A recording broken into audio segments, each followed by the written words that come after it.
સાથીઓ, અમે અડધા કલાક લેટ પડ્યા એનું કારણ અહીંયા નજીક એક ફાટક છે. તમે બધા ફાટક જોઈ હશે, જોઈ છે ને? પેલું નાકું 3 વખત પડ્યું, ચોથી વખતે અમારો વારો આવ્યો છે. એક વાર પડ્યું, અમે પાછા થોડા આગળ આવ્યા, પાછું પડ્યું, પાછા આગળ આવ્યા, ત્રીજી વાર પડ્યું તો પણ નંબર લાગ્યો, ચોથી વખત એ નાકું ઉભું થયું ત્યારે અમે આવ્યા અને લેટ થયા છે. એટલે આ લેટ થવાનું કારણ તમને બતાવવું જરૂરી છે. અમે જ્યારે 15મી મે 2022 ગુજરાતમાં પરિવર્તન યાત્રા આમ આદમી પાર્ટી દ્વારા કાઢવામાં આવી હતી અને ઉમરગામથી એનો શુભારંભ કરવામાં આવ્યો હતો, ત્યારે પણ આ નાકામાં અમે અટવાયા હતા. આજે 4 વર્ષ થઈ ગયા, આજે પણ આ નાકામાં જ અટવાઈએ છીએ. આ ભાજપનો વિકાસ છે. ત્યારે સાથીઓ, આ ઇન્ડસ્ટ્રીયલ એરિયા છે. અહીંયા એશિયાની બીજા નંબરની ઔદ્યોગિક વસાહતો છે. ઘણા આપણા પરિવારના યુવાનો, વડીલો આ કંપનીઓમાં કામ કરે છે. ત્યારે ગુજરાત સરકાર, ભારત સરકાર મોટા મોટા બણગાઓ ફૂંકે છે, પણ જે બંધારણમાં કામદારો માટેની જોગવાઈઓ છે, પણ જે બંધારણમાં કામદારો માટેની જે વ્યવસ્થાઓ છે, જે કાયદાઓ બનાવ્યા છે, એ કાયદાઓ આજ દિન સુધી એક વર્કરો માટે, કામદારો માટે આ સરકાર લાગુ કરાવી શકી નથી. સરકાર માત્ર ઉદ્યોગપતિઓનું સાંભળે છે. ક્યારેક પણ કોઈ કામદાર પોતાના પીએફ નથી મળતા, ક્યારેક મેડિક્લેમ નથી મળતા, ક્યારેક કોઈને આકસ્મિક ઘટના ઘટે એને વળતર નથી મળતું, ક્યારેક કોઈને પગાર સ્લીપ નથી મળતી, ક્યારેક કોઈને બોનસ નથી મળતું, ક્યારેક કોઈને ગ્રેજ્યુએટી નથી મળતી, ક્યારેક કોઈને ઇન્ક્રીમેન્ટ નથી મળતું. એની રજૂઆત કરવા માટે અહીંયા લેબર કમિશનરમાં આપણા લોકો જાય છે, કલેક્ટરમાં આપણા લોકો જાય છે, પ્રાંતમાં આપણા લોકો જાય છે. કોઈ જવાબ આ સરકારના અધિકારીઓ આપતા નથી.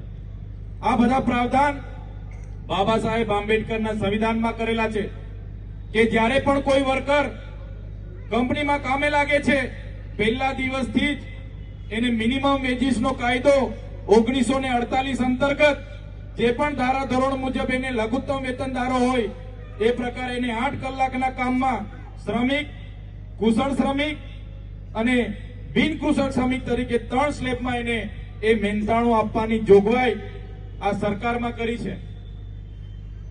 પણ આજે કંપનીઓ અમલ નથી કરી રહી. બંધારણની જોગવાઈ હોવા છતાં એમના અધિકારીઓ અમલ નથી કરી રહ્યા.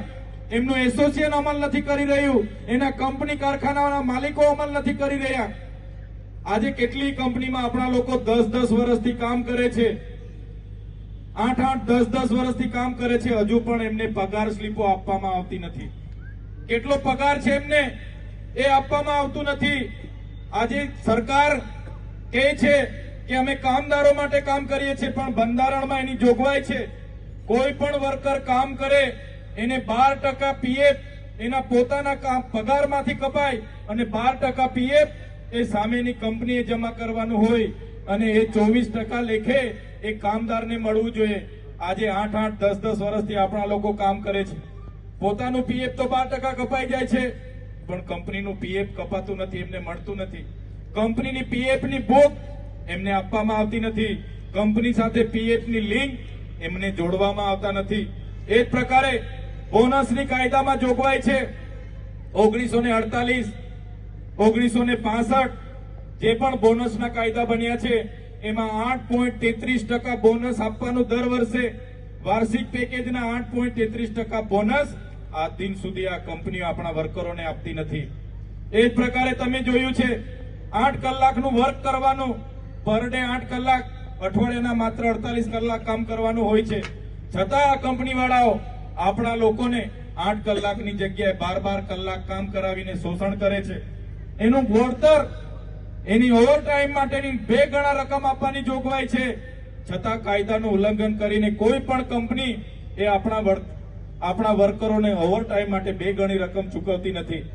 ત્યારે સાથીઓ, એ ઇન્ડસ્ટ્રીયલ ડિસ્પ્યુટ એક્ટ 1947 હોય, એ સેલરી નો એક્ટ 1948 હોય, એ ઇન્ડસ્ટ્રીયલ એક્ટ 1948 હોય કે બોનસનો એક્ટ 1965 હોય, એ પીએફ ફંડનો એક્ટ 1952 હોય, તમામે તમામ એક્ટનો અહીંયા ઉલ્લંઘન થાય છે. છતાં સરકાર મૌન છે, કેમ કે ઉદ્યોગપતિઓથી ચાલતી આ સરકાર છે. ત્યારે અમે આ મંચ પરથી કહેવા માંગીએ છીએ, આમ આદમી પાર્ટી આવનારા દિવસોમાં વાપી જીઆઈડીસીમાં જેટલા પણ વર્કરો કામ કરે છે એ વર્કરોની સાથે જો કંપનીઓ શોષણ કરશે, અન્યાય કરશે, તો આમ આદમી પાર્ટીની આગેવાનીમાં દરેક કંપનીઓમાં જનતા રેડ કરવામાં આવશે. આમ આદમી પાર્ટીના અમારા જિલ્લા પ્રમુખ જીતુભાઈ દેસાઈ હોય, પાંડેજી હોય, કમલેશભાઈ પટેલ હોય, જયેન્દ્રભાઈ ગામિત હોય, મનીષભાઈ હળપતિ હોય, બધા જ આગેવાનો આવનારા દિવસોમાં પીએફ ના મળતું હોય, એમને મેડિકલ ક્લેમ ના મળતી હોય, એમને ગ્રેજ્યુએટી ના મળતી હોય અને એમને પગાર વધારો ના મળતો હોય, એમને કંપની એમ્પ્લોય તરીકે પરમેનન્ટ કરવામાં ના આવતા હોય, તો આવનારા દિવસોમાં આમ આદમી પાર્ટી એ તમામ કામદારો માટે લડવાની છે, એની અમે ખાતરી આપીએ છીએ.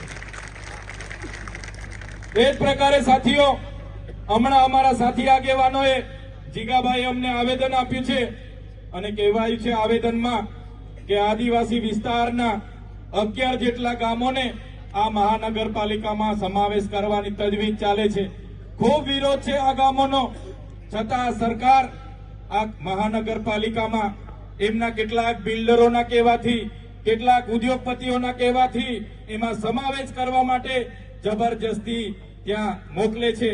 ત્યારે સાથીઓ, આજે અહીંયા જેટલા પણ પોલીસ અધિકારીઓ છે એમના ફરજ માટે આપણી સાથે ઉપસ્થિત થયા છે, એવા તમામ પોલીસ અધિકારીઓ માટે એકવાર જોરદાર આપણે તાળીઓ પાડી લઈએ.